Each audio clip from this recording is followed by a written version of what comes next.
Hey everybody, my name is Mark, and this is the second episode of Gears of War for Beginners. In the last episode, I discussed core game mechanics, some old and some new to Gears of War 3. In this episode, I aim to give you tips that will directly affect the way you approach the game and hopefully make you a more successful player. First up is power weapon control. At the beginning of a map, it's key to have your team branch into smaller groups to take control of the power weapons on any given map. This is where playing with a full party gives you an advantage because you can communicate with your team about who goes where. Acquiring power weapons at the beginning of a match will give your team an upper hand and allow you to take an early lead. Weapons that are essential for your team to grab are the boom shot, a grenade launcher, the torque bow, a crossbow that shoots arrows with exploding tips, the digger launcher, which shoots a grenade underground that surfaces when it detects an enemy, the Hammer of Dawn, a laser designator that directs an emulsion beam, and frag grenades, which are self-explanatory. On specific maps, the Mulcher and the Mortar can play a key role. A really good example of this is the map Thrashball. The Mulcher and Mortar share the same spawn location in the concession stands and flip every round.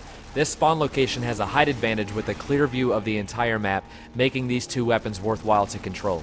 If your team can steadily control these weapons, you will have a higher chance of winning the game.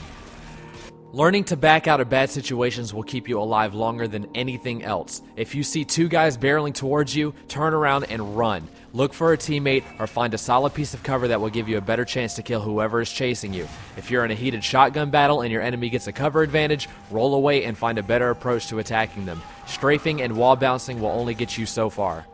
Since I mentioned wall bouncing, I should probably explain what it is to unfamiliar players. Gears of War has a slide to cover mechanic, and since the first game, people have used this to throw off their enemy's aim in a shotgun battle. Continuously sliding from cover to cover is called wall bouncing. In the first Gears of War, it was tougher because you had to go fully into cover before you could hop back up and slide again.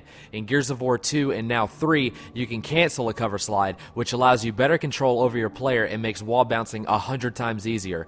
To cancel a cover slide, pull your left stick away from the intended piece of cover after the initial slide begins. This will stop the cover slide and allow you to repeat the process smoothly. This tactic is a favorite amongst veteran players as it allows you to avoid an enemy shot while gaining a position advantage at the same time.